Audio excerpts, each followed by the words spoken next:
Vous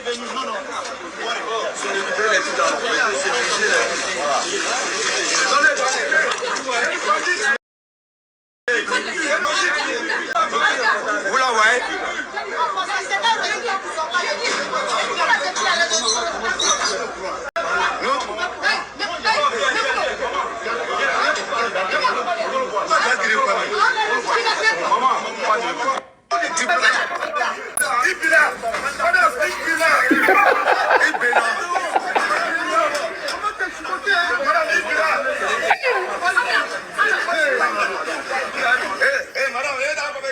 Madame Ibetamini, Madame Ibira, Madame Ibira, Madame Ibira, Madame Ibira.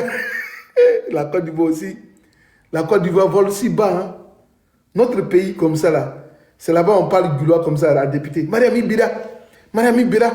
Et puis il y a des giflés. Madame Ibira, Madame Ibira. C'est qui ça? Qui m'a envoyé une invitation là? C'est qui? C'est qui? C'est qui envoie l'invitation? Il accepte, oui. Je vous écoute. Nous, on a fait notre béret de l'année dernière. On a passé notre béret de l'année de notre dernière année. Qu'est-ce que tu veux, mon frère? Qu'est-ce que tu veux? Madame Ibira. Madame Ibira. On va écouter Madame Ibira. Oh, la vidéo est chic, hein? Madame,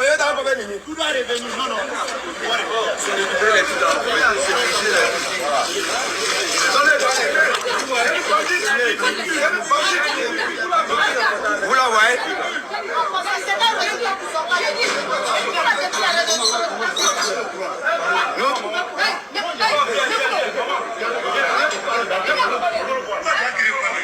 Bon, on va laisser Mariam.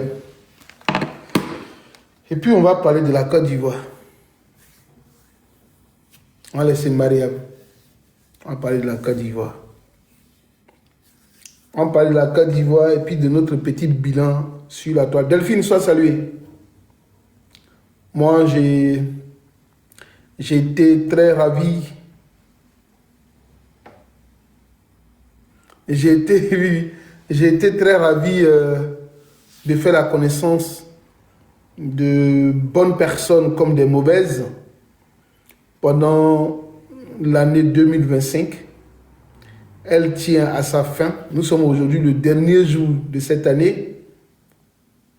Et je voudrais dire, comme si j'étais dans la pensée de Fleur Akengbo, la dame qui est d'Agboville, qui fait partie du PPACI. Elle dit à un moment donné dans notre vie, il faut savoir se défaire de ce qui est mauvais et prendre des résolutions quand il le faut. Que David contre Goliath, on dit David avait beaucoup de pierres, mais il a pris juste une et puis il a ciblé et il a atteint son objectif. 2026, il faudrait que nous tous nous atteignions nos objectifs. Loulou Kitaba. Donc, moi je continue dans mon combat politique et je continuerai dans mon débat, dans mon combat politique.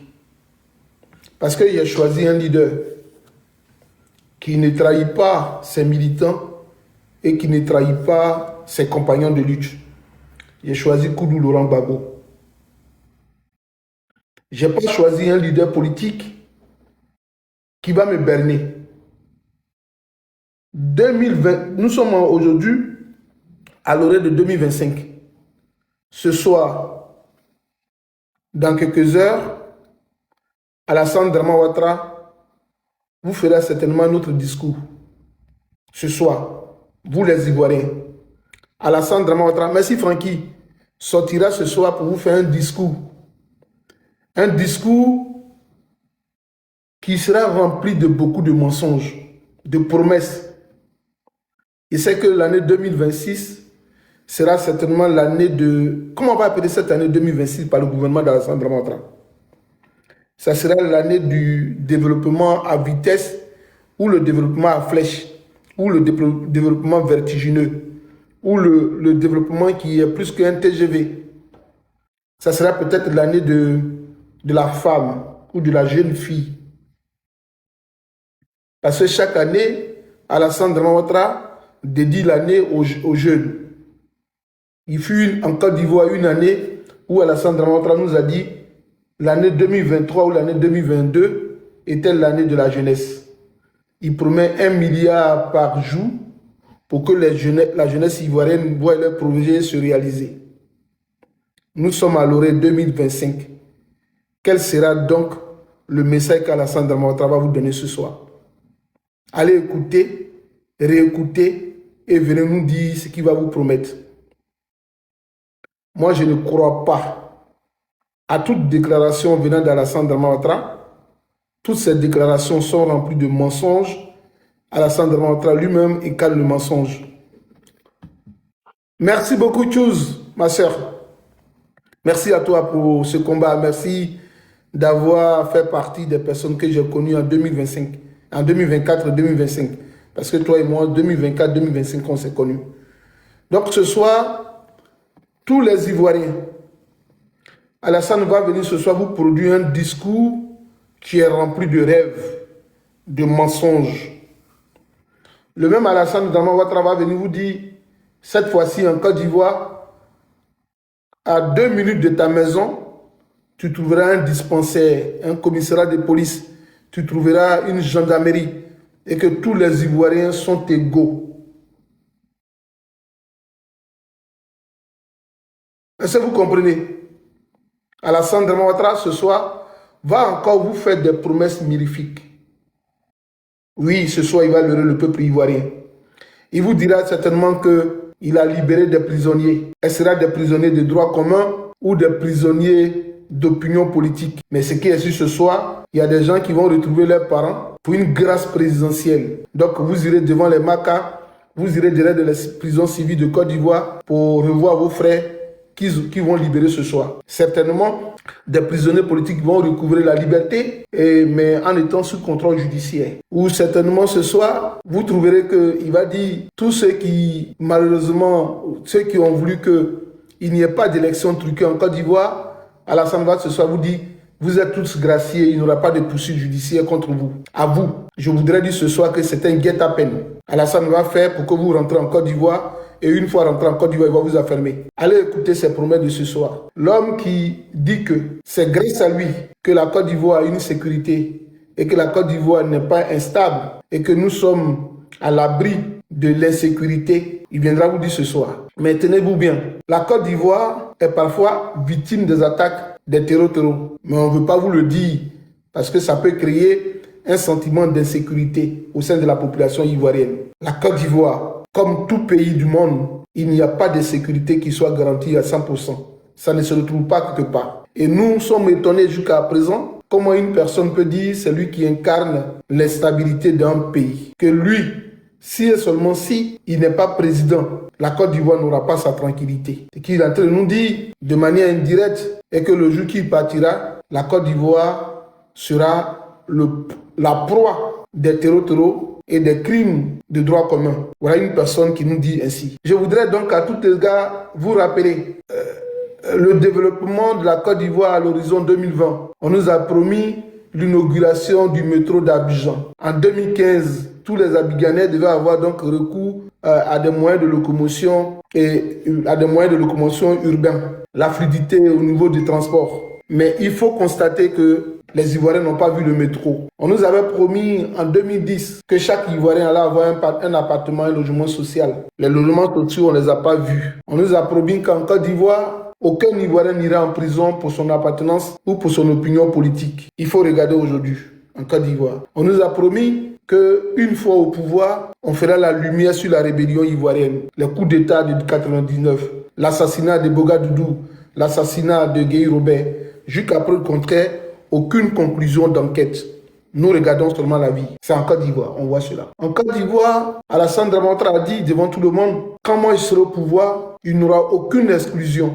Parce que les exclusions au débat politique ou aux élections entraîneraient donc l'instabilité du pays, un chaos. Mais sous Alassane Dramane Ouattara, il y a eu des exclus en Côte d'Ivoire. Gbagbo, M. Yaouré Guy, Gbagbo n'a pas certainement fait la lumière là-dessus parce que certainement que toi, Yaouré Guy, Gbagbo n'a pas pu faire la lumière sur la rébellion simplement parce que toi, Yaouré Guy, tu étais encore l'embryon, tu étais encore en processus de conception parentale. Tes parents n'avaient pas encore décidé que tu naisses et que tu aies un cerveau d'homme. Donc on ne peut pas. Voilà, maintenant, M. Kone Zakaria qui dit, tu es sûr Monsieur Kone Zakara, je suis sûr de quoi? Si tu es homme, que tu as des arguments, tu peux monter, puis on va parler. Voilà. Mais je donnais juste la réponse à monsieur Niaouré Guy, à qui il dit que lui, simplement que quand Laurent Gbagbo parlait avec la rébellion, lui, il était encore en phase de conception.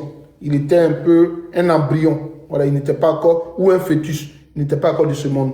Donc, il ne peut pas comprendre. Il faut faire des mises à jour, M. Niaouré Guy. Donc, voici une Côte d'Ivoire. Une Côte d'Ivoire où on se choisit des adversaires politiques dans les urnes. C'est la Côte d'Ivoire. La Côte d'Ivoire, quand tu parles de son passé, on te rappelle que tu es haineux. On te rappelle que tu es xénophobe. On te rappelle que tu n'aimes pas Alassane Dramane Ouattara. C'est-à-dire que c'est le seul pays au monde qui veut faire disparaître ou tronquer son histoire. Alors que quand nous étions à l'école primaire, nous qui ne sommes pas allés à l'école, au CM2, il y avait un livre qui existait, on appelait Histoire-Géographie. On nous apprenait la provenance des peuples de Côte d'Ivoire, les Kourous, les Akans et les Mandés du Nord, les Mandés du Sud. On nous apprenait tout ça. Et puis on apprenait notre histoire. On nous apprenait que le gouverneur Benjé, on nous apprenait l'histoire de la Côte d'Ivoire dans son processus de colonisation, quelle était la première capitale, qui étaient les femmes de Bassam, comment elles ont marché, comment la lutte est arrivée, comment est né le PDCI RDA. On nous a montré tout ça dans l'histoire. Mais en Côte d'Ivoire, lorsque tu évoques un passé récent, un passé qui a effrité les liens sociaux entre Ivoiriens, on te dit, toi, tu es un haineux. Il faut laisser, la guerre est passée, la rébellion est passée. C'est en Côte d'Ivoire, l'on veut faire tabula rasa de notre passé. C'est-à-dire que demain, quand le monde, la Côte d'Ivoire, la gouvernance va changer, et qu'on trouvera des hommes qui vont prendre des livres et écrire toute l'histoire de la rébellion ivoirienne, et qu'on enseigne la guerre de la rébellion aux Ivoiriens, ils vont venir vous dire que vous êtes en train de créer de la haine dans le cœur des Ivoiriens. Mais c'est notre passé. Ça fait partie de notre futur,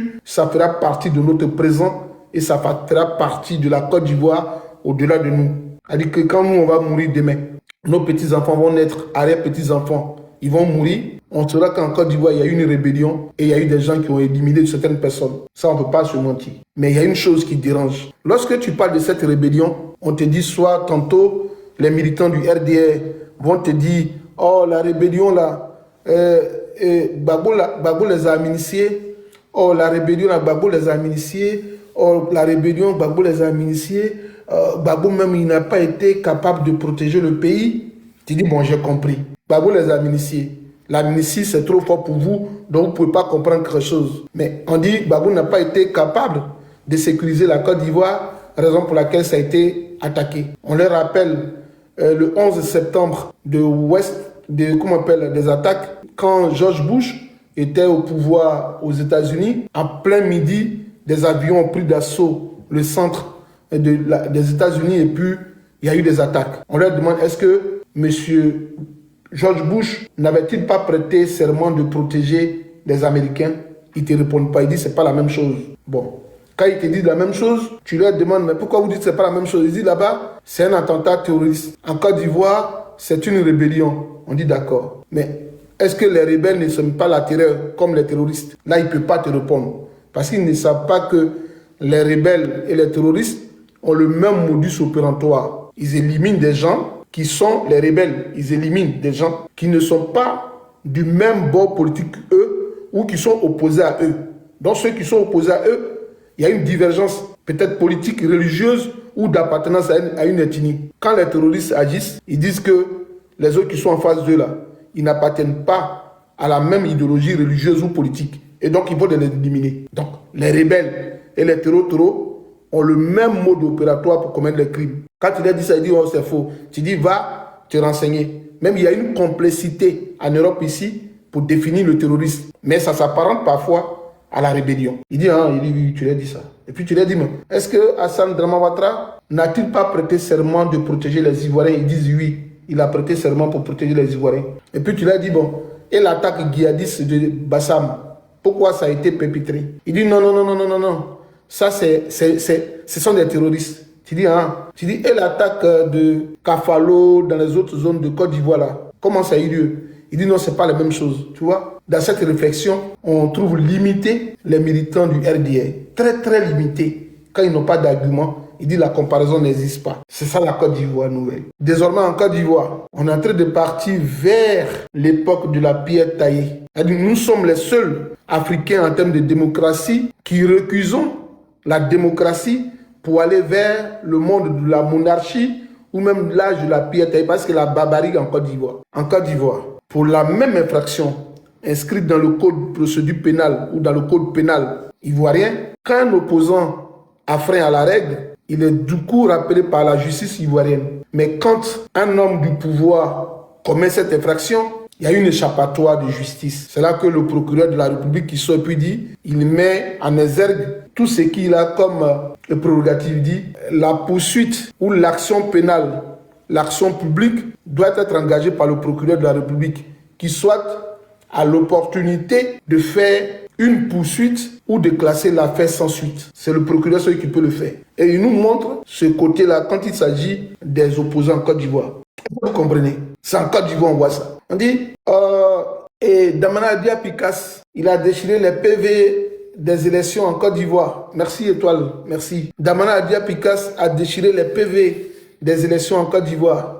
Il faut le condamner, il faut le punir. On dit Mariam Biakissé a pris les PV, puis elle a jeté. Elle dit non, elle s'en fout des PV. Alors que c'est les mêmes élections, même si c'est élections législatives et puis élections présidentielles, c'est le même financement de l'État de Côte d'Ivoire. Mais où je vous parle actuellement, Mariam Koulibaly ou Mariam Traoré est en liberté. Mariam Traoré est en liberté. Mariam Traoré est en liberté. C'est en Côte d'Ivoire, sous l'angle judiciaire ou du droit positif, on fait une enquête rapide pour attraper les opposants à Yopougon pour dire ils ont brûlé un bus, ils ont brûlé un bus, ils ont brûlé un véhicule de police, sans que la police même ne nous montre l'enquête, comment, à quel moment ils s'étaient arrêtés là, à quelle heure le bus de la Sotra est arrivé là, et comment ces faits-là ont été perpétrés. On ne nous dit pas ça, hein. On ne nous montre pas l'enquête, on ne nous montre même pas l'unité ou le chauffeur de bus pour dire c'est son bus qui a été brûlé, ni de plainte de Sotra. Le lendemain, on prend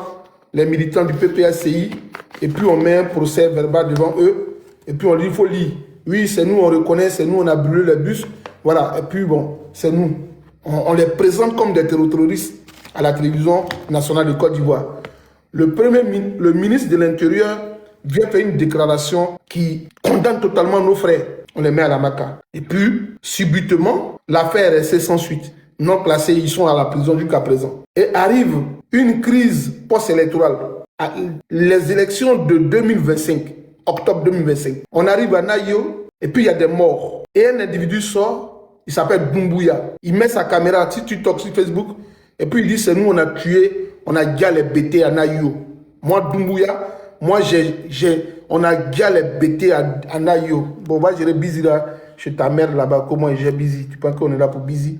T'es busy là, va les gérer ailleurs. Ta mère qu'on busy, il bat bien busy. Et puis, directement, le jeune sort, et puis il se présente comme étant le criminel. Il dit, je suis le criminel. C'est moi qui ai gagné les parents de Nayo. Moi, je suis un Doumbouya. Ce qu'ils cherchaient, on leur a donné ça. Et jusqu'à présent, Doumbouya n'est pas arrêté. Ceux qui ont commis les crimes à Nayo, il n'y a aucune enquête judiciaire. Il n'y a pas eu d'ouverture d'instruction. Non, il n'y en a pas. Aucune saisine. Ils ne sont pas recherchés. En revanche, tous ceux qui ont commis ces crimes à Nayo, la gendarmerie nationale de Côte d'Ivoire a pris des éléments qui sont cartonnés à Nayo, qui surveillent les militants du RDR. À Nayo, la gendarmerie nationale a pris une unité spéciale pour protéger les Djoulois qui ont tué les bêtés à Nayo. Et jusqu'à présent, tous ceux qui ont commis ces actes à Nayo, les parents bêtés savent ce qu'ils c'est. Mais la justice ne l'a pas encore retrouvé. Mais ils sont partis trouver à la minute isopecto des gens qui auraient brûlé un bus à Yopougon et ils sont partis les montrer à la télévision nationale pour dire ceux-là, c'est eux qui ont brûlé le bus, c'est eux qui ont brûlé le bus de la Sotra. On les a condamnés pour un matériel qui peut être un matériel qu'on peut réparer, dédommager, rembourser. Par contre, on ne peut pas rembourser une vie. Jusqu'à présent, les parents de Nayo, les corps sont à la morgue. Il n'y a pas encore quelqu'un qu'on a arrêté. Ça, c'est la Côte d'Ivoire. C'est beau, non? C'est beau. Quand on attrape un opposant, on le montre à la télévision pour montrer qu'ils ont atteint leur but. Les gens qui ont eu à injurier la mère du président Alassane Dramane Ouattara. Il y a des gens qui ont insulté, injurié la mère du président Alassane Dramane Ouattara. C'est là que la première fois, j'ai vu que les études de M. Alassane Dramane Ouattara aux États-Unis, il en a fait une assimilation de la vie américaine. L'assimilation, je ne pourrais même pas dire une acculturation, mais c'est une assimilation. Aux États-Unis, on met des pancartes pour dire wanted, c'est-à-dire wanted en anglais, un homme recherché, et puis on met des photos. Le procureur Brahima a mis sur ses pages officielles en ligne, sur tous les moteurs de recherche et de publication des réseaux sociaux, on recherche ceux qui ont insulté la maman du président Alassane Dramane Ouattara pour une prime de 1 million de francs CFA. Il faut les dénoncer. Et puis malheureusement, ils sont partis attraper ces jeunes-là, ils sont venus les montrer à la télévision ivoirienne pour dire on a mis mais sur ceux qui ont insulté la maman du président Alassane Dramane Ouattara. Et puis on dit waouh, c'est bien ça. Ah, il ne méritait pas qu'on insulte sa mère. On a tous dit, on condamne ce acte-là, c'est pas bien. C'est une incivilité. Et quand on demande, celui qui a gagné notre frère en 2020, M. Toussaint Kofi, a été sauvagement tué. Gars, où est l'assassin de M. Toussaint Kofi? On nous dit non, il a été jugé, il a eu 10 ans d'emprisonnement, ou 5 ans. On dit, mais comment se fait-il que quelqu'un qui a commis un crime aussi ignoble, un crime aussi déshumble, qui enlève en lui un homme comme lui, comment on peut le juger et puis on le protège et les Ivoiriens ne savent même pas à quel moment le procès a eu lieu. On dit non, il est jugé. On ne l'a jamais vu. Celui qui a gardé tous ces copies-là, ils n'ont même pas parlé au journal télévisé pour dire au journal de 20h, l'assassin de tous ces copies est à la barre, il est condamné. Mais c'est sur un plateau de télévision que le procureur de la République vient et puis nous annonce la nouvelle. Oui, celui qui a gardé tous ces copies a été jugé.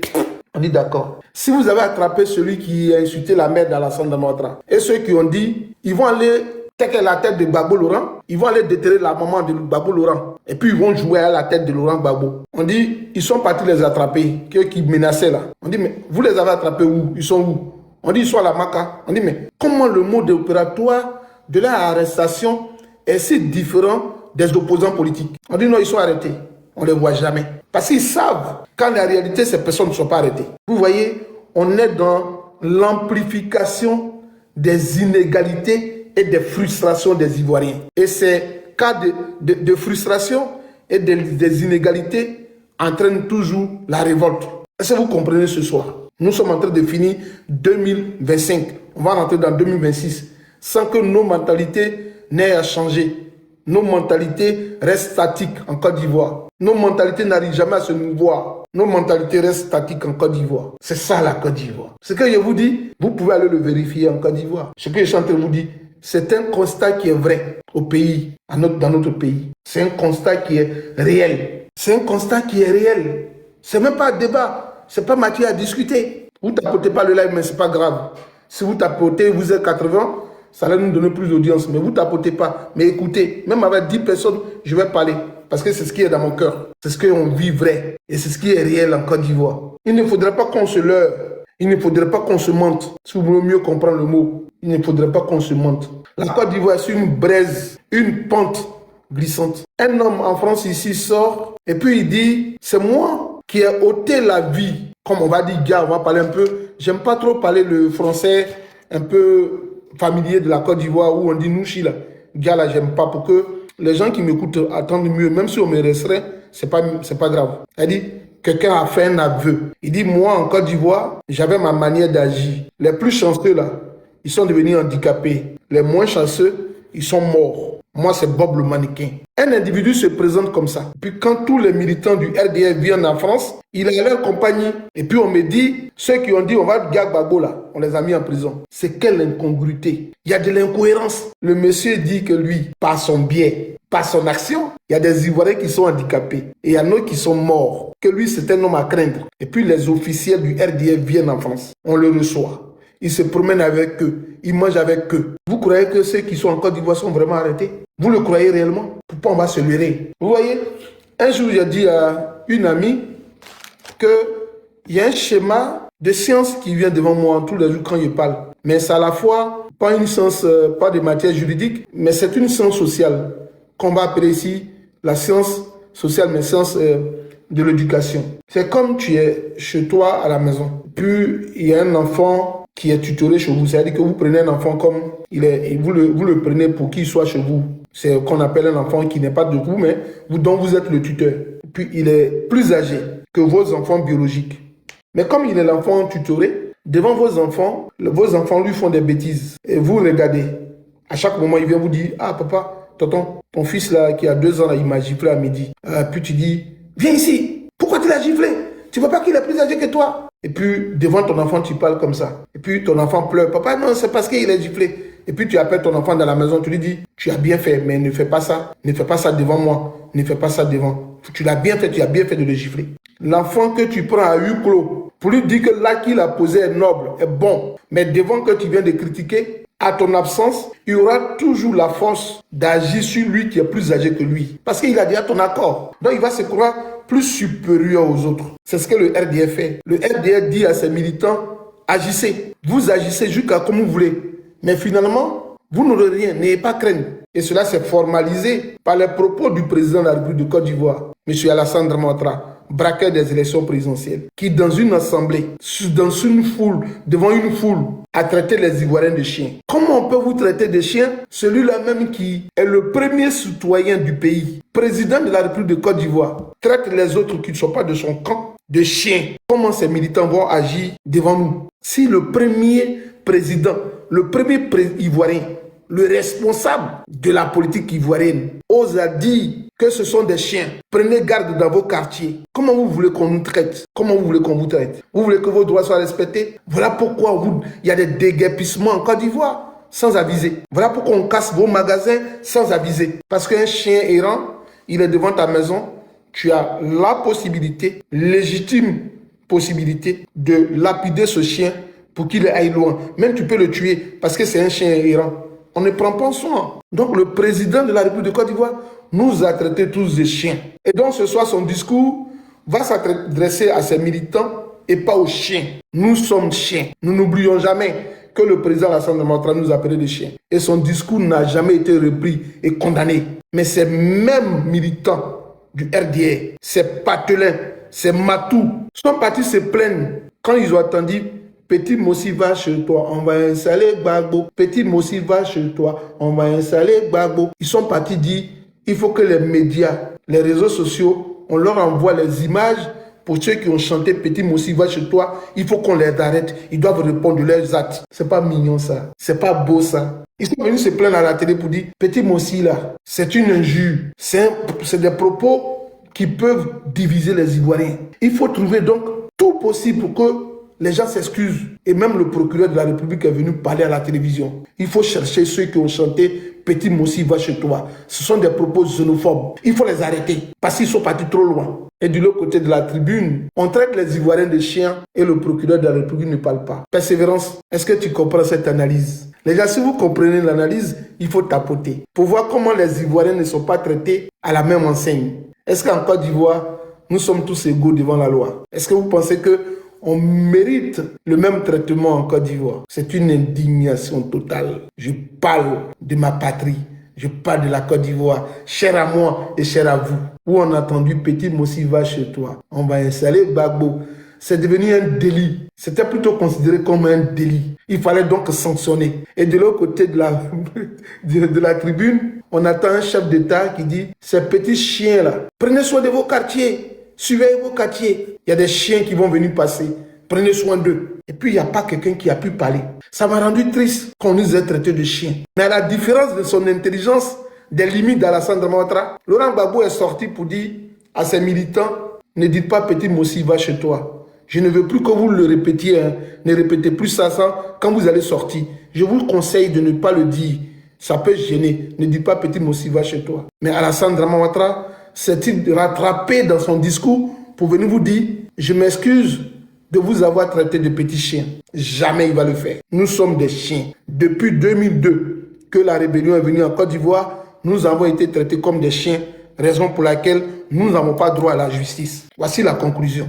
Depuis 2002, Alassane Dramane Ouattara nous a toujours traités de chiens, raison pour laquelle nous n'avons pas droit à la justice. Qu'est-ce que vous voulez pour ce pays-là? Quel héritage on va laisser aux jeunes? Voilà pourquoi les militants du RDR sont à l'image de leur papa Alassane Dramane Ouattara. Quand tu parles net, il te dit, si tu es garçon, viens en Côte d'Ivoire. Ici en Côte d'Ivoire, vous êtes des chiens.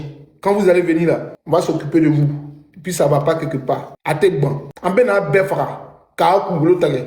À tête na grossi. en fait le béni à tole Alassane Dramane Ouattara si Dakar il sigira France il sigira fo Burkina Faso si kra kiye na et kra soufa ouye ami fra kabo et puis à teta Hiroshi en fait le béni ado fo yas fo yasa ado jusqu'à mort à teta Hiroshi oui jutere puis Kéatre, à Teta Hiroshi, vous voulez le pays, à deux puissances, à Maïde. Bravo aux Ivoiriens, bravo aux Ivoiriens. Tellement Alassane Dramane Ouattara et sa clique ont étudié la psychologie de l'Ivoirien, notre psychologie, notre manière de penser, notre psychisme. Alassane le connaît tellement que finalement, il a la même mise sur tous. Il sait que l'Ivoirien est beaucoup bavard, mais l'Ivoirien est moins dans l'action. Alassane, lui, sait que nous sommes tous bavards.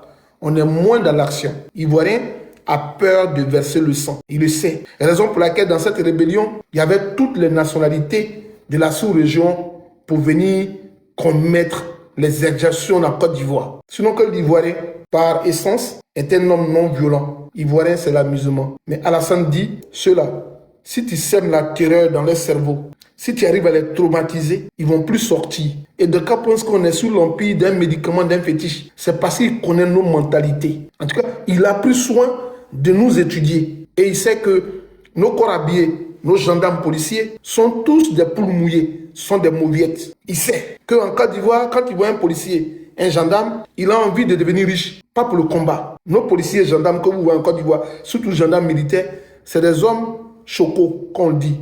Ils aiment les tenues près du corps, ils aiment les tenues serrées, mettre le pistolet sur ses fesses, aller dans les petits quartiers pour dire à la fille, tu es jolie, est-ce que je peux te mouiller le soir? Moi, je suis gendarme, je suis policier, les gendarmes qui se maquillent. Mais quand vous voyez les autres corps habillés des pays qui veulent la révolution là, ils ne sont pas trop propres. Ils sont militaires, ils sont dans leur monde.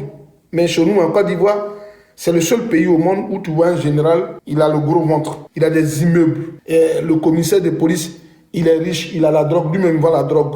Donc eux, ils veulent la tranquillité. Et Alassane a vu que ceux-là, si tu leur donnes l'argent, tu peux te pérenniser au pouvoir pendant 1000 ans. Est-ce que vous connaissez, vous comprenez? Monsieur Alassane Dramane Ouattara a connu la mentalité des Ivoiriens. Il sait que nous tous sommes apeurés. Quand il est Ivoirien, il rentre dans la maison. C'est tout. Il a connu notre psychologie. Sinon, dans un pays comme la Côte d'Ivoire, où Alassane lui-même il sait que les élections là qu'il organise là, il les a jamais gagnées. Il triche. Mais quand il fait la parade des militaires, des armes, et puis il menace, il n'y a personne qui peut sortir défendre les Ivoiriens. Et donc, dans ce contexte-là, les Ivoiriens sont revenus. Bon, je n'ai pas mon livre devant moi. On est revenu à une époque. Et c'est à quelle époque nous savons, nous sommes. Nous sommes à l'époque où on dit, oh les Blancs, c'est la colonisation. Oh les Blancs, ils nous ont colonisés. C'est eux qui fabriquent notre argent maintenant en Europe. Et puis nos parents disaient, lève-toi, tu es allé à l'école, soleil. Il fait jour. Et puis tu te lèves, tu dis, il m'avait à l'école. Et puis il dit, ton papa te lève, et puis il dit, c'est que Gomna est venu faire là. Nous, Goki, il y a Gomna. Nous, on bécagne, nos parents nous disaient, pour vous traduire, va à l'école, va pour que tu sois le modèle qui va lutter avec les Blancs. Nous, pour nous là, on est déjà mort, mon fils. On vous confie la lutte. Donc, actuellement, tous les Ivoiriens, ils disent, Alassane est déjà vieux. Donc, tout compte fait, on s'en fout. Un jour, il partira du pouvoir ou, même s'il veut faire comme Félix Houphouët-Boigny, Tchoko-Ani Tchaka, il est déjà vieux. Vous avez 20 ans, mes enfants. N'allez pas dans la rue pour revendiquer vos droits. Tu as 17 ans, ne va pas dans la rue pour aller revendiquer tes droits. Tout compte fait, Alassane Dramane Ouattara, il partira un jour. C'est ce qu'il est en train de nous dire. Actuellement, tous nos remèdes, ce qui nous appuie, ce qui nous apaise le moins, c'est qu'on nous dit, tais-toi soleil, ne parle plus de la politique. Tout compte fait, Alassane a 85 ans. D'ici quelques années, il sera à la retraite. Donc calme-toi. Et alors que c'est là que nous commettons tous l'erreur. Parce que Alassane Dramane Ouattara est dans une posture de lui s'interniser au pouvoir, même en son absence. Mais il faudrait que sa lumière et son règne soient sur la Côte d'Ivoire. Donc il est dans une fabrication de sa succession. Bientôt à l'Assemblée nationale vont naître des nouvelles règles, des nouvelles lois qui simplement peut-être vont nous amener dans un régime où on va passer peut-être à une histoire de premier ministre ou peut-être dans un régime où ceux qui vont décider, au lieu que nous ayons des élections directes, le pouvoir soit élu, le président soit élu au suffrage universel direct. Peut-être qu'on va passer au suffrage universel indirect. C'est-à-dire que désormais, ils vont voter à l'Assemblée nationale que si tu veux être le président de la République de Côte d'Ivoire, il faut que ton parti soit majoritaire à l'Assemblée nationale. Parce que ce sont les députés désormais qui seront obligés de désigner qui est le président de la Côte d'Ivoire. Peut-être que cette loi-là va prendre forme à l'Assemblée nationale bientôt. Ils vont dire, pour que tu sois député, pour que tu sois président de la République, Premier ministre, il faille que l'Assemblée nationale te désigne. Et que c'est après les élections qu'on va désigner le président de la République. Ils vont venir nous dire ça bientôt. D'ici quelques temps, on aura cette loi en Côte d'Ivoire. Et là, quand Alassane quittera, son petit frère viendra au pouvoir. Dame de valeur, il faut m'appeler pour ton cadeau, s'il te plaît, ma soeur. Elle est passée, ma soeur. Oh là là, dame de valeur est partie. Est-ce que vous comprenez? C'est-à-dire que bientôt, en Côte d'Ivoire, nous allons arriver à ce régime-là. Ils vont nous dire, non, calmez-vous. Le président de la République, et donc c'est comme ça on va le signer. C'est comme ça on va le désigner. Et ce que vous oubliez, je vais le dire, parce que, moi j'ai... Excusez-moi, tapotez le lave un peu. Tapotez le lave un peu. 5 étoiles, tu peux aller mettre un peu du concombre un peu dans ton zoyo pour venir ou bien dans le nez de ta mère et puis tu viens. Voilà, pour prendre un gros morceau de concombre puis tu mets ça dans ton zoyo ou dans ton nez et puis toi-même tu viens après parce que j'ai pas trop le temps pour te répondre en fait. Tu comprends? Voilà, 5 étoiles. Va mettre un peu de concombre, je sais pas, mais quel médicament tu prenais par jour là. Va mettre ça dans ton zoyo ou bien dans le nez. Et puis tu viens, et puis après on va parler, ok? Donc je suis en train de vous dire ici que d'ici quelques années, les choses vont changer ainsi. Pourquoi je le dis? Regardez, je vous dis, il faut prendre le temps de faire des études de manière minutieuse, d'observer un fait. Il faut observer les faits en Côte d'Ivoire. Regardez, quand vous prenez toujours les cérémonies des officiers de l'armée, les commissaires, les gendarmes, les militaires qui se réunissent là, est-ce que vous avez déjà pris le soin d'agrandir les images? Mettez-moi oui ou non. Est-ce que quand il y a les cérémonies officielles, quand le président de la République de Côte d'Ivoire reçoit des officiels, et puis il y a des militaires, des gendarmes qui sont là, ou DGPN, la direction de la police nationale ou de la gendarmerie, quand ils présentent les individus, là, les gradés de l'armée, est-ce que vous avez déjà zoomé un peu leur nom? Je vous invite à aller sur Facebook et de venir. Ce matin, la DGPN, la direction de la police, là, ils ont publié des images des officiers de police qui étaient assis dans une salle, une réunion. Allez zoomer comme ça. Vous zoomez et puis vous allez venir me dire ce que vous voyez. Moi, j'ai vu sur plusieurs publications. J'ai vu ça sur plusieurs publications. Vous allez comprendre de quoi. Vous allez comprendre de quoi il parle. À partir d'aujourd'hui, quand on publie sur la page officielle de la police nationale des personnalités de la police, prenez et puis zoomez les noms. Là. Ils ont les noms dans leur poitrine. Regardez les noms. Quant à la gendarmerie, zoomez et puis vous regardez les noms. Quand c'est les militaires, là, zoomez, vous regardez les noms. En fait, ce que vous ne savez pas, tous les officiers qui sont dans l'armée, au service du régime d'Alassane Dramane Ouattara, leurs enfants deviennent des officiers. Les enfants que vous voyez là, quand vous dites, oh, désormais, Apalo va partir à la retraite, non, général Doumbouya va partir, non, Soumaïla va partir, le directeur général de la police va partir à la retraite. Non, ils vont à la retraite, mais en partant, c'est les mêmes personnes de leur zone, de leur région là, qui prennent la relève. Et comme le dit là dans l'adage, policier et militaire, un commissaire de police ne va pas à la retraite sans qu'il n'y a pas de commissaire de police dans sa famille. Un général ne va pas à la retraite sans que dans sa famille il n'y ait un officier, sans qu'un de ses enfants ne devienne officier. Donc si c'est au niveau de l'armée que vous attendez des changements, nous mentons nous tous. Tous les officiers qui sont actuellement en formation, police, gendarmerie, militaire, ce sont les enfants des mêmes types que vous voyez là, dans les cérémonies là, qui sont en formation. Ils vont venir prendre la relève de leurs parents au sein de l'armée. Donc, sur les 5 ans qui viennent, les 25 ans qui viennent, quand il y a les recrutements de l'armée, ce sont les gens du bord d'Alassane Dramane Ouattara qui sont en chiffre supérieur aux autres. Ils pensent que beaucoup d'Ivoiriens n'ont pas encore regardé ça. Si vous comptez un jour que l'armée change pour aller dans le sens du peuple, on s'est menti. Parce que chaque année, quand on recrute, ce sont les mêmes gars du nord, de la Côte d'Ivoire, qui sont majoritaires dans le concours de gendarmerie, sont eux qui sont majoritaires dans le concours des officiers de l'armée, sont eux qui sont majoritaires dans Eaux et Forêts, sont eux qui sont majoritaires à la police nationale de Côte d'Ivoire. Donc, il y a ce qu'on appelle, ils recyclent, la chaîne est recyclée, ils renouvellent. Il y a un recyclage qui se fait dans notre armée. Je vous invite ce soir, quand vous allez partir regarder les sorties officielles de l'armée de Côte d'Ivoire, de la gendarmerie, de la police, de regarder les macarons de ceux qui sont là. Et puis vous allez voir que dans 5 ans, s'ils vont à la retraite, c'est les mêmes noms-là que vous allez venir voir. Parce que ce sont eux qui vont prendre l'armée toujours. Quand aujourd'hui, il y a les concours des juges, des magistrats, vous allez partir voir que ce sont eux qui sont toujours majoritaires. Les concours des gardes pénitentiaires, ceux qui suivaient les prisons là. Quand vous allez partir regarder là, ce sont eux qui sont toujours les plus admis, ce sont eux qui sont les plus nombreux, les plus intelligents. Donc il y a un recyclage. Ils partent à la retraite et il y en a qui viennent pour prendre leur place. Donc sur ce côté-là, on n'a aucune chance qu'un jour l'armée soit dans le sens des Ivoiriens qui veulent le revendiquer. Nous mentons. Ne rêvez même pas. Ce sont eux actuellement qui sont directeurs de concours des armées. Je vous dis la vérité. Si tu cherches actuellement le directeur de concours de police, ce n'est pas un Zadi, ce n'est pas un Kwasi. Si tu cherches le directeur de concours de la gendarmerie, ce n'est pas un Kouadio, ce n'est pas un Maouka, ce n'est pas un Alagyan. Non. Si tu cherches le directeur du concours des SOA, des sous-officiers, ce n'est pas un Kouadio, ce n'est pas un Moumouni, ce n'est pas un Zadi, ce n'est pas un Guégué, ce n'est pas un autre gars, sont eux, ainsi de suite. Le directeur des concours là, sont eux. Donc quand ils viennent là, c'est eux, ils viennent avec les enfants. Ce dont je suis en train de parler là, je peux citer le nom, mais je n'ai pas envie de citer le nom du petit. Il m'a rien fait. Parce que quand nous on passait le concours des officiers de l'armée, c'est là moi on m'a demandé, mais qui est ton parent? Il dit, mon parent n'est pas officier de l'armée. On dit, ah, tu es sûr?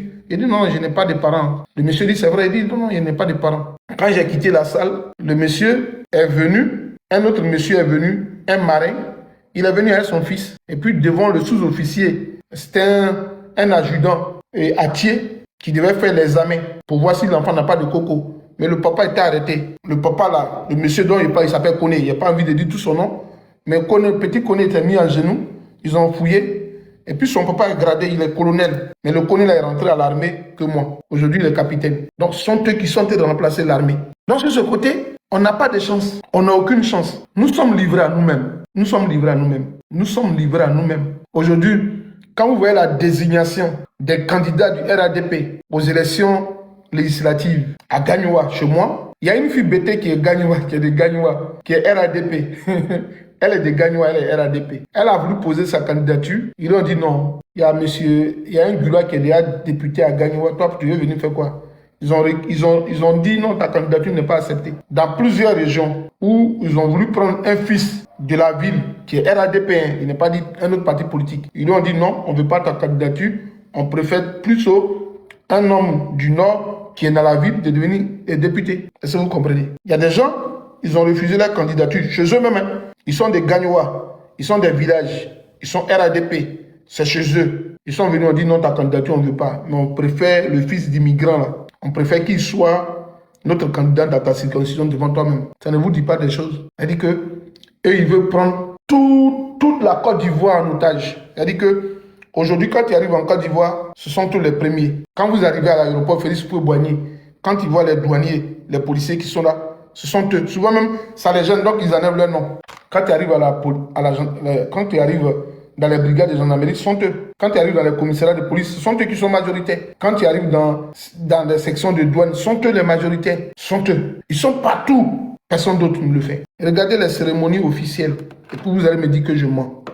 Notre pays, notre Côte d'Ivoire, va si mal. On ne s'en rend pas compte. Au temps de Laurent Gbagbo, au temps de Guy Robert, au temps de Bédier, ce n'était pas comme ça. Au temps de Bédier, Houphouët-Boigny, au sein de l'armée ivoirienne, c'était pas comme ça. Au temps de Houphouët-Boigny, allez regarder dans les archives, ce n'était pas comme ça. Il y a une exagération. Il y a une véritable exagération. Les gens, ils ont dépassé l'exagération. Il y a une véritable exagération. Dans notre armée ivoirienne, aujourd'hui, directeur de la police nationale, fils du Nord, commandant supérieur de la gendarmerie, son adjoint, fils du Nord, le directeur général de la police nationale, le contrôleur général de la police nationale, Kouyaté, son adjoint, c'est un fils du Nord. Le général de l'armée, M. Doumbouya, son adjoint, ce sont des fils du Nord. Autant de Bédier, de Guy Robert, Houphouët-Boigny, en tout cas, quand ils tapent, qui sont les généraux, qui sont les commissaires,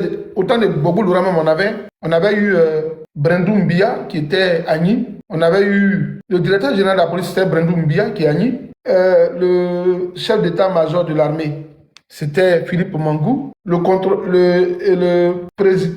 commandant supérieur de la gendarmerie, c'était Kassaraté Tapé Edouard. Kassaraté Tapé Edouard est de San Pedro. Il n'est même pas de Gagnoua. Brendou Mbia et Agni, donc de l'Est de la Côte d'Ivoire. Et Philippe Mangou était un fils du Sud. Ensuite, pour le RDR, premier chef d'état-major sous RDR, ils ont conduit Philippe Mangou pour quelques jours.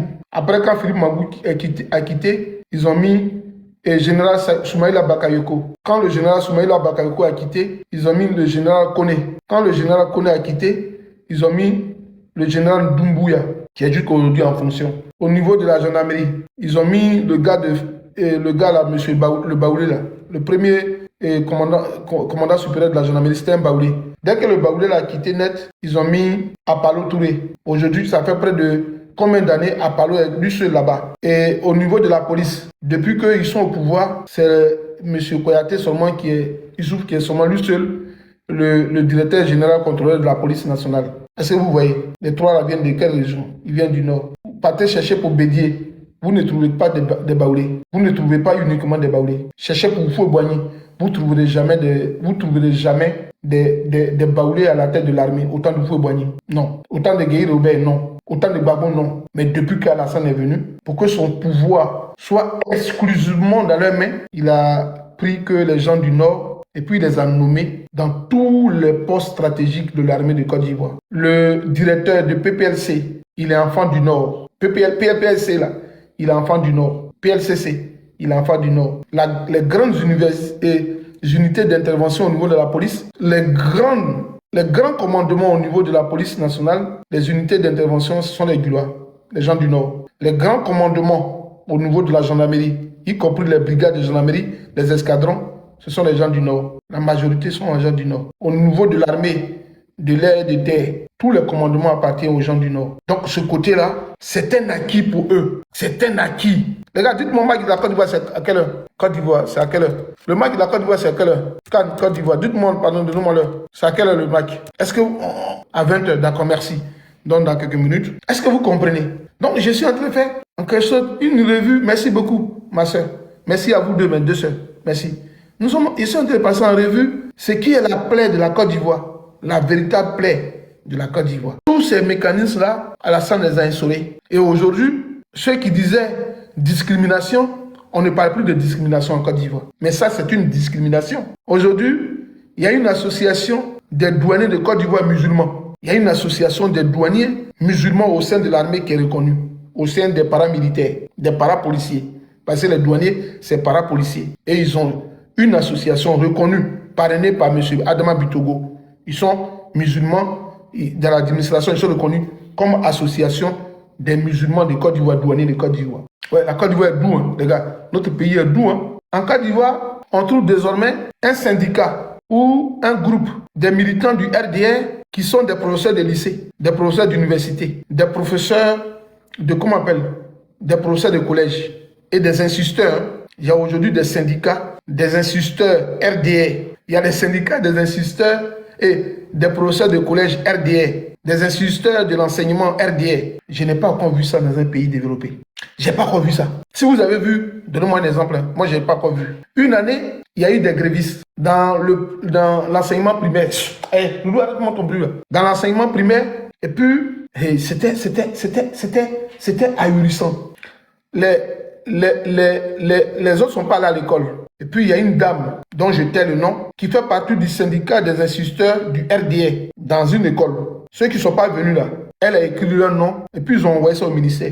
Il y a une dame que je connais, on m'a dit son nom. Elle a pris le nom de ses collègues femmes et garçons qui ne sont pas ce jour-là venus au travail alors que la grève est un droit. Ils ont écrit leur nom pour dire ceux-là. Pour ne pas leur donner leur salaire. Hein. Ils ne sont pas venus au travail. Ils sont contre le pouvoir d'Alassane Dramane Ouattara. Et il y a un roi, qui va venir nous sauver. Qui est-ce qui va venir à notre secours? En Côte d'Ivoire, des enseignants sont dans une association, dans un syndicat où ils sont RDP. Quand tu es au collège, au lycée, quand on parle de grève, si tu as fait l'erreur d'observer une grève, on écrit ton nom et puis on envoie à la DREN, à la direction d'enseignement. Et puis on prend ton nom, ça arrive à la DRH de la fonction publique. Et puis ton salaire, on te coupe. C'est en Côte d'Ivoire qu'il y a des professeurs de lycée, professeurs de collège, des instituteurs, des éducateurs qui sont syndicats RDR dans une école. Si tu t'es amusé, ils vont te frapper même. Si tu t'amuses, eux, ils te frappent. Parce qu'on dit, quand tu fais la grève, on dit, toi, tu es contre le pouvoir d'Alassane Dramane Ouattara. Toi, tu es contre le pouvoir d'Alassane Dramane Ouattara. Tu ne veux pas que le pouvoir fonctionne. Pour ne pas faire la grève, hein. Si tu as fait erreur, ce que je suis en train de dire est vrai, monsieur Laroche. Je ne dis pas des bêtises sur mon panel. Ce que je suis en train de dire, c'est parce que je n'ai pas envie de nommer les personnes. Sinon, je peux les nommer. Mais je n'ai pas envie de mettre leur vie en danger. En Côte d'Ivoire, il fut une année. Ils ont écrit le nom des personnes qui ont observé la grève par le canal des syndicats RDR. Et puis c'est arrivé au ministère. Et puis d'autres ont dit, mais j'étais présent. On leur a dit de justifier de leur présence pour qu'on leur donne la partie de leur salaire. Tu n'as pas appris qu'ils ont eu, à un moment donné, qu'ils ont fait des prélèvements sur le salaire des gens qui ne sont pas venus travailler. On a enlevé des jours. Ils ont fait ça en Côte d'Ivoire. Il n'y a pas un militant du RDR qui a dit que c'est faux. C'est vrai. Ce que je suis en train de vous dire.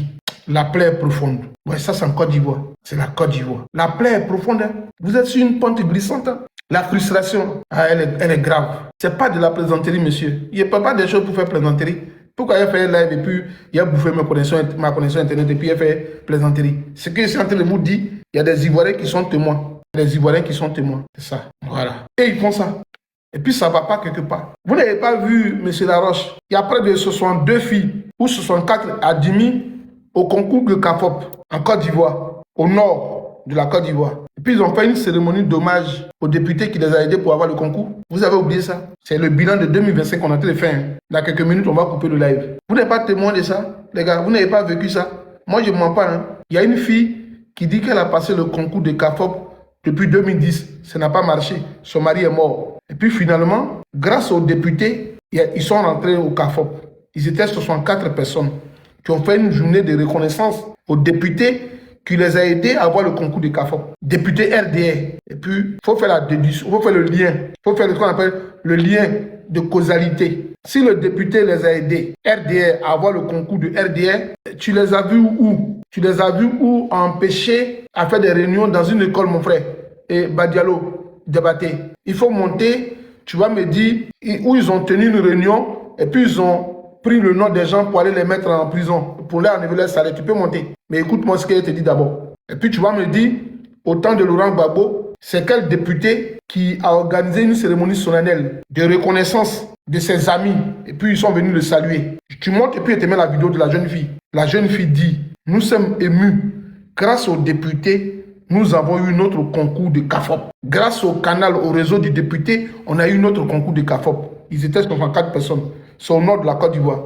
J'oublie le nom du député, mais la vidéo est disponible. On a cette vidéo-là. On a la vidéo, c'est dans nos archives, au PPSI. On a gardé cette vidéo-là. On connaît le nom de la fille à l'état civil. Elle-même a donné tout son nom. Et puis, ceux qui ont eu le concours-là, ils sont dans un groupe WhatsApp avec le député. La Côte d'Ivoire est doux. Elle a dit, pour que le député les aide là, ils ont créé un groupe restreint de candidats au CAFOP où ils sont 64 et tous ont eu le concours, donc ils ont créé un groupe WhatsApp. Donc elle a donné son nom, son sobriquet dans le groupe WhatsApp et puis elle a donné son vrai nom à l'état civil. La fille, qui est porte-parole des bénéficiaires de l'aide qu'on leur a apportée. C'est en Côte d'Ivoire, on organise un concours et puis les gens sont admis. Voilà, ils ont fait un cercle et puis ils ont eu le concours. Maintenant revenons à une chose. Vous voyez, c'est comme la Côte d'Ivoire, c'est doux, non? Regardez. Quand il y a les manifestations le jour du travail, on voit bien des instituteurs et RDR, on voit bien des personnels de l'administration ivoirienne qui sont au meeting du RADP. Ils y vont les jours ouvrés, hein, les jours de travail. Demandez-moi, est-ce qu'on les a licenciés une fois? Moi, je connais des amis qui sont des éducateurs, des professeurs de lycée, des professeurs de collège, qui le jour, le lundi où il y a enseignement, ou mardi, ils ont des permissions pour se présenter dans leur village, pour faire partie des meetings du RDR. On ne les a jamais licenciés, jamais de la vie. Mais ils ont pu licencier une dame du port d'Abidjan qui s'appelle Gbagbo, elle est cousine de Madame Yvonne Gbagbo, c'est une fille du Nord. Cette fille-là, ils ont pris sa photo pour dire, la voilà dans un meeting politique. Et puis ils ont envoyé ça au DRH du port autonome d'Abidjan. Ils ont licencié la fille. Ils ont licencié notre sœur, Pucheline Balé, parce qu'elle est partie faire des meetings politiques ou de temps. Et ça, elle a été licenciée. Adam là, Pucheline Balé a été licenciée dans ces conditions. Et l'autre dame qui suit Gbagbo, Madame Simone, et Yves a été licenciée. Mais moi, je connais mes amis qui sont RADP, que je peux même appeler en live. Je peux les appeler en direct. Quand il y a les meetings de RADP, le baromètre de l'amplification des amis qui sont médecins, qui sont des cadres de l'administration ivoirienne. Le jour du RDA, ils sont dans la bille. Le jour là, c'est un jour de travail. Ils sont au meeting. Eux, on ne les licencie jamais. Mais quand un militant de l'opposition se montre à un meeting PPACI, on peut le licencier. J'ai des amis au PPACI qui m'appellent pour dire, il y a une dame qui m'a appelé la dernière fois, elle travaille dans une préfecture, elle est agent de préfecture. Elle dit, j'ai envie d'aller marcher soleil. La dame, je n'ai pas dit son nom, elle dit, j'ai envie d'aller marcher. Mais j'ai peur que je croise mes chefs et puis mes collègues de service. Il dit, pourquoi? Elle dit, je travaille dans l'administration publique. Et ils vont au meeting. Mais quand moi j'ai parti tout à l'heure, ils vont dire que je suis au meeting de PPACI. Il a dit, madame, on ne peut pas aller apporter de l'aide aux prisonniers et puis on ne peut pas encore porter de l'aide aux fonctionnaires qui sont victimes de ces situations-là. Donc, s'il te plaît, il faut t'en passer. Elle dit, j'ai mal là. Il dit, oui, même si tu as mal, ne va pas participer. C'est qu'il y a dans ton cœur, on sait que tu es PPACI. Elle dit, merci Soleil. Sinon, vraiment, je ne veux pas rester dehors, je veux partir aussi. Il dit, non, ne fais pas. Il faut préserver ton emploi. J'ai dit à la dame, je ne trahis pas son secret, il ne dit pas son nom, mais je lui ai dit sagement de protéger son emploi, de ne pas aller marcher parce que si elle y va, s'ils l'ont pris en photo, elle va perdre son travail. Ils vont lui dire qu'elle est dans le PPACI, il faut qu'elle perde l'emploi parce que tant. Mais elle a dit, je vois mes collègues, quand, même ce n'est pas la pause, quand un militant RDF vient, elle coupe pour aller là-bas. Mais elles sont là, on ne peut pas les renvoyer. Il dit, c'est la Côte d'Ivoire. Il dit, il y a comme maman. Il y a son numéro, mais je ne vais jamais l'appeler. Et j'ai dit à la dame, il faut même t'éloigner même de nos live TikTok. Et j'ai donné conseil à cette dame-là. Pourquoi je parle de cette situation? Je parle de cette situation parce que M. Komoye, tapotez le live les gars s'il vous plaît. Maurice Komoye, c'est mon dernier live de l'année. Hein. Voilà, pour ceux qui ne savent pas, il est 19 h. C'est mon dernier live de l'année. Si tu sais mes lives tout à l'heure, je suis invité pour le réveillon de la nouvelle année. Je suis invité pour un dîner. Je suis invité quelque part. Donc, j'ai envie de partir vers 21 h pour aller manger copieusement. Voilà, il parle beaucoup pour que j'ai plus faim. Tapotez le live, s'il vous plaît. Aidez-moi à tapoter. Je parle de ça parce que il y a Maurice Komoye qui crie, qui parle de son indignation quant au licenciement de M. Yaya Meïté. Yaya Meïté qui a été élu député sous la bannière d'indépendant à Kani. Le député a été élu à Kani. Lui qui a remplacé l'avocat de l'État de Côte d'Ivoire. Quand il a gagné les élections législatives à Kani, le lendemain, il a reçu une note de la Sotra pour dire qu'il n'est plus cadre de cette structure-là, qu'il a été congédié sans préavis. Il a été congédié de son emploi. Et donc, M. Maurice Komoye dit, pourquoi l'a congédié de son emploi? On ne devait pas le congédier. Et qu'il est rentré là-bas, pas parce qu'il était politique, ou bien pas parce qu'il était temps. Il dit, mais M. Maurice Komoye, c'est maintenant que toi tu vois ça en Côte d'Ivoire. C'est-à-dire, on pensait que des gens sont à la télévision parce qu'ils étaient intelligents pour éclairer le peuple. Mais c'est eux-mêmes qui abrutissent le peuple. Ils sont inintelligents finalement. C'est nous, on doit prendre les places. Ces cas-là sont les gens en Côte d'Ivoire où ils ont renvoyé des personnes en Côte d'Ivoire parce qu'on a vu dans une apparition politique, alors que les personnes n'aimaient pas politique. Mais elles étaient là simplement et puis on les a vus. On dit non, toi tu ne travailles plus demain parce que tu fais la politique. Ce n'est pas M. Yaya Meïté qui vont congédier de son poste et puis nous on va pleurer. C'est un phénomène qui n'est pas nouveau en Côte d'Ivoire. C'est un fléau qui sévit depuis des années.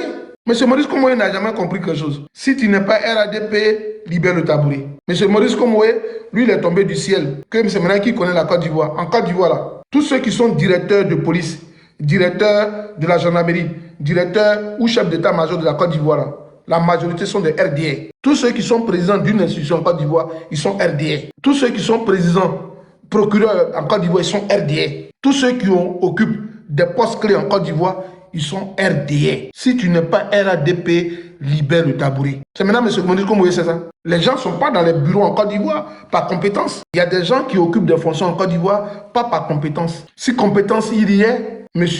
Chérif Soumane ne peut jamais être chef d'état-major adjoint en Côte d'Ivoire. Même, il ne peut jamais être même colonel, à plus forte raison générale. Si compétence il y a en Côte d'Ivoire, Kandia Camara ne peut jamais être ministre. Si compétence il y en a en Côte d'Ivoire, Kandia Camara ne peut jamais être ministre. Si compétence il y a en Côte d'Ivoire, M. Téné Brahima ne peut jamais être ministre de la République. Si on parle de compétences, ces personnes ne peuvent jamais rêver d'être ministre dans un pays. Ils sont tous à ces postes simplement par reconnaissance et d'appartenance au RDA. Il n'y a pas de débat. Si tu n'es pas RADP, libère le tabouret. Si tu n'es pas RADP, libère le tabouret. Et M. Yaya Meïté a été avisé. Ils ont dit à M. Yaya Meïté, comment on appelle, M. Mabry Touaké a dit, tous ceux qui sont à des postes de stratégie dans l'administration, dans le privé comme dans le public, qui sont partis contre M. le président Alassane Ouattara, ils vont en subir la rigueur de la loi ou de leur discipline. On les a tous licenciés. Ils ont dit ça avant les élections. Il dit, tous ceux qui sont partis là, on va s'en charger d'eux. Allez voir la publication de Mabry Touaké. Il dit, ils n'ont pas respecté l'autre ligue. Ils n'ont pas respecté les consignes du parti. Après les élections, chacun d'entre eux va subir ce qu'il va subir. Ils sont prévenus eux tous. Non, mais M. Maurice Komoye, quand tu te dis intellectuel, quand tu te dis chroniqueur d'une télévision, il ne faut pas mettre dans ton cerveau, faut pas peut-être que, comme on l'a dit, excusez-moi, on dit par effet de cohabitation, on finit parfois d'avoir des effets sur nous. Bon, par exemple, quand moi ici, il y a les petits Français, ici, obligé de dire « Bonjour, comment tu vas ?» Tu vas bien? Moi, c'est sous soleil, ça va bien? Ouais. Oui, j'ai bien mangé, c'est doux, c'est délicieux. Voilà. Donc, quand tu es avec M. Maurice Komoye, quand tu es matin, midi et soir avec Daouda, mais ça a des effets sur ton cerveau. Quand tu fais une cohabitation régulière ou hebdomadaire ou quasi quotidienne avec Daouda sur un même plateau de télévision, ça va dépendre de toi. Donc la cohabitation de Daouda est en train d'avoir raison sur ta personne. Nous, on te croyait si intelligent. Mais finalement, la cohabitation entre Daouda et toi, c'est en train d'avoir des effets néfastes. Ça dépend sur toi. Il faut prendre garde. Monsieur Yaya Meïté, élu député de la nation à Kani, qui a été renvoyé de ses fonctions, ne peut pas offusquer un Ivoirien, ne peut pas être considéré comme un fait nouveau. C'est un fait. C'est un fléau national. Il n'est ni le premier, ni le dernier. En Côte d'Ivoire, il y a des généraux, des corps habillés, des hommes de l'armée qui sont en Côte d'Ivoire, qui ont prêté serment de défendre la Côte d'Ivoire lorsque Laurent Gbagbo est tombé par le fait de l'armée française et de la communauté internationale avec l'apport de la rébellion. Mais tous ces officiers de l'armée croupissent en prison. On dit non, ils appartenaient à Laurent Gbagbo. Et ils ont prêté serment. Mais on dit non, ils défendaient, c'était l'armée de Gbagbo. Après votre raison, les militants d'Alassane Ouattara, ils les traitent ainsi. Et puis moi, je leur ai dit, hey, je pleure pour Yaya Meïté. Il a été renvoyé. Moi, j'ai pleuré pourquoi? Moi, je regarde. Je regarde.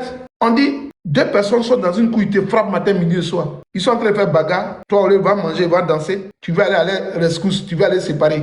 Toi-même, tu n'aimes pas la paix. Ou bien toi, tu vois ça comment? On dit, deux personnes sont en train de se battre. Et ceux qui te frappent habituellement, ils sont en train de se battre. Et puis tu t'as regardé là-bas. C'est que toi-même, tu es bête ou bien tu es quoi? Toi, tu es rien ou bien tu es serré. Tu réfléchis comment? Quand des choses se passent au RDA, nous, on s'arrête et puis on regarde. Ah, c'est comme ça. On doit s'asseoir pour regarder. C'est une misère morale, le RDA. Le RDA fait partie de la misère morale en Côte d'Ivoire. Le RDA, c'est l'incarnation totale de la misère. Revenons à un fait. Jadis, je croyais que ceux qui disaient que des Ivoiriens dorment dans les cimetières, ils extrapolaient un peu, ils pensaient qu'ils disaient des choses, qu'ils étaient un peu dans un montage de monstres, enfin qu'ils disaient des contre-vérités. Mais Dieu dit, j'agis lentement. Mon armée est l'armée la plus efficace. L'armée de Dieu est l'une des armées la plus efficaces de ce monde. Elle agit avec lenteur, mais sérénité. Donc je me suis assis et puis j'ai regardé. Malheureusement, notre sœur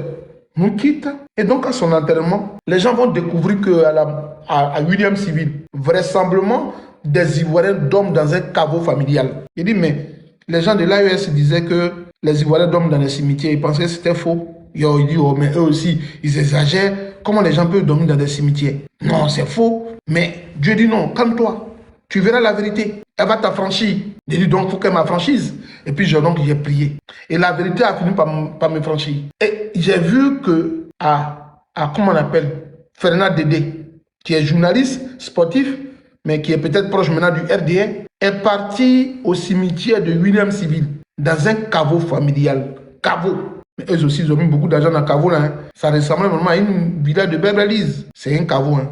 Non, la famille, là, ils ont l'argent. Hein. Ils ont fait un caveau familial. Sous-sol, R+1, R+2. Les Ivoiriens sont allés dormir dans le caveau, là, au cimetière. Le cimetière de William Civil. Je vous donne une information.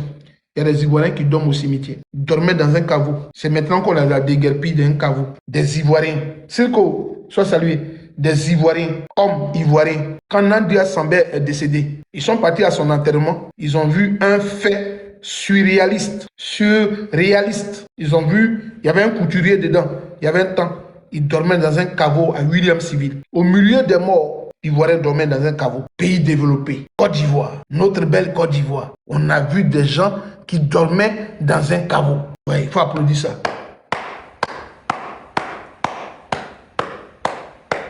Il faut applaudir ça. En tout cas, c'est mon dernier live de l'année 2025. Il faut applaudir ça. Ouais, Ivoiriens dorment dans caniveau, dans caveau. Ivoiriens dorment dans caveau familial, puis ils ronflent. C'est-à-dire, tellement ils sont démunis. Ils ont eu cette force pour aller dormir dans un caveau familial. Ouais. L'émergence d'Oyo. L'émergence d'Oyo. L'émergence d'Oyo. Mais quand ils parlent avec les militants du RDA, la Côte d'Ivoire est développée. Les gens de l'AES, ils sont pauvres. Moi, je n'ai pas encore vu quelqu'un au Burkina dormir au cimetière. Je n'ai pas encore vu quelqu'un au Mali dormir dans un cimetière. Je n'ai pas encore vu quelqu'un au Niger dormir dans un cimetière. C'est Côte d'Ivoire, le pays le plus riche, le plus puissant de l'Afrique, de l'Ouest, là. Des gens dorment dans un cimetière.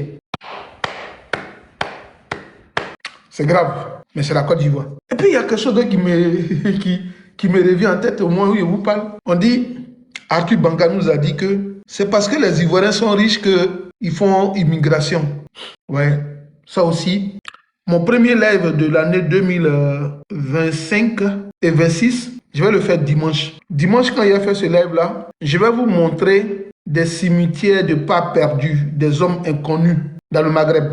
On y reviendra. C'est un sujet qui sera très intéressant. Je vais demander les images, je vais les chercher sur Facebook, sur des télévisions du monde TV5 et France 24. Et vous montrer les images là. Je ne sais pas comment faire TikTok Studio, mais il a demandé des renseignements. Je vais ce jour-là demander à mon petit qui connaît Arthur Banga d'appeler Arthur Banga et puis il va regarder le documentaire, de regarder mon live ce jour-là. Il veut l'appeler et puis il va appeler Arthur Banga de venir regarder mon documentaire, mon live là ce jour-là. Est-ce que vous saviez, une minute de silence peut-être?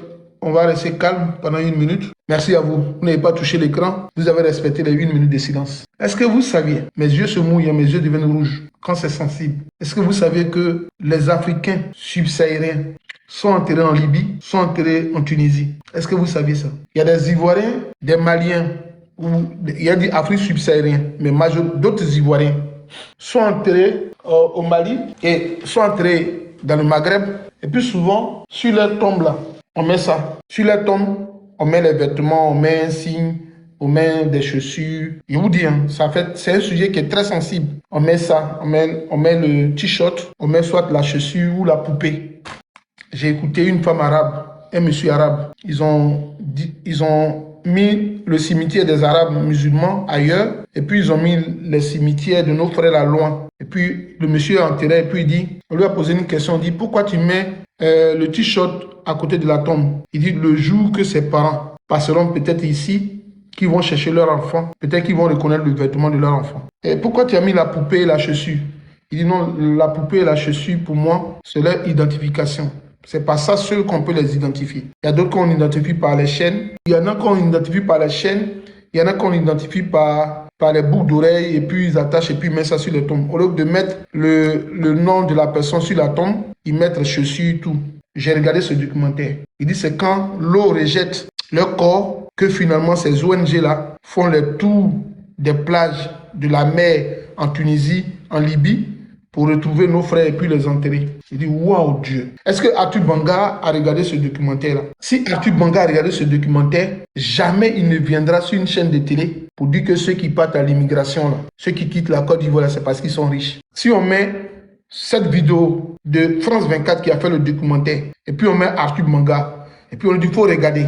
Est-ce que ceux qui sont partis à l'aventure, là, c'est parce qu'ils ont les moyens? Je ne suis pas sûr qu'ils puissent répondre. Je ne suis pas sûr. Mais nous sommes en période de fête. Je n'ai pas envie de rappeler certaines familles qui n'ont plus jamais vu leurs enfants et qui ne le verront plus jamais. En Côte d'Ivoire, Il y a eu certes des orphelins de la guerre des élections en Côte d'Ivoire, mais il y a aussi les orphelins en Côte d'Ivoire, des femmes veuves en Côte d'Ivoire qui ne peuvent plus revoir leur mari et qui ne peuvent plus voir leur papa ou leurs parents parce qu'ils sont partis à l'aventure et ils n'ont plus de leurs nouvelles. Et ces parents-là espèrent qu'un jour, leurs enfants vont les rappeler pour dire « Papa, je suis arrivé en France ou en Italie, 5 ans après, je voulais dire bonjour à mon papa. » Ça n'existera pas. Il y a plein qui sont morts dans l'eau et il y en a qui ont leurs tombes en Tunisie et en Libye. C'est souvent des ONG ou des pêcheurs qui retrouvent leur corps. Dites à Tubanga que c'est une réalité. Il y a des cimetières de nos frères qui sont dans le Maghreb. Qu'un jour, qu'on aille les chercher pour les ramener chez eux. Parce que après certains génocides, certaines guerres communautaires où il y a eu plus de morts, c'est l'immigration clandestine qui a fait plus de morts dans ce millénaire-là, dans ce siècle, comment on appelle dans ce siècle-là. Ce qui a réduit la population subsaharienne dans ce siècle-là, c'est l'immigration clandestine. L'immigration clandestine a fait de ravages que le cancer et le Covid. L'immigration clandestine a fait plus de dégâts en termes de morts. Et donc, je voudrais vous dire de vous abonner à SOS Méditerranée. Il y a une association qui existe qu'on appelle SOS Méditerranée. Allez sur le lien SOS Méditerranée. Mais quand vous ne voulez pas donner de l'argent, abonnez-vous à eux et vous aurez toujours des articles qui vous donneront le nombre de morts par jour, le nombre de personnes qu'ils ont sauvées. Vous allez connaître au cours de l'année 2026 qui va commencer combien de personnes sont mortes, combien ont pu regagner l'Europe. Allez sur SOS Méditerranée. C'est une association humanitaire à grande échelle qui accompagne, qui va aussi enlever nos frères qui meurent dans l'eau. Et il y a aussi plein de nos frères qui sont enterrés sur les côtes italiennes. Il y a plein qui sont enterrés sur les côtes italiennes. Plein. Abonnez-vous à SOS Méditerranée et dites à Tubanga de s'abonner aussi sur ce lien-là. Il y aura la vraie vérité, la vraie version sur ce qu'on appelle l'immigration clandestine. Je vous laisse, mais je ne souhaiterais pas bonne année à quelqu'un. Cette année, il a décidé, c'est ce qu'il veut faire. Personne n'aura voilà.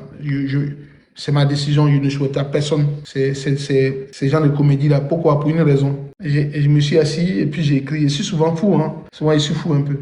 C'est pas si c'est parce que j'ai fait le CM2 que je deviens fou. Souvent, je suis assis et dit, parce que quelqu'un te dit en début d'année, bonne heureuse année, mariage, argent, voiture, maison, prospérité, réussite. Quand la même personne te voit dans ta voiture, que tu as payé, tu mets ça sur ta page, tu mets ça dans ton profil WhatsApp, et puis tu fais statut, la même personne qui t'a souhaité bonne fête là, ne veut pas cliquer là-dessus. Lui qui t'a souhaité beaucoup d'argent, hein, beaucoup de voitures, beaucoup d'argent, beaucoup de réussite. Quand il met ton petit balcon, tu es assis dans ta petite maison, tu mets en statut sur WhatsApp, la même personne qui t'a souhaité bonne année là, que soit riche là, ne clique jamais là-dessus.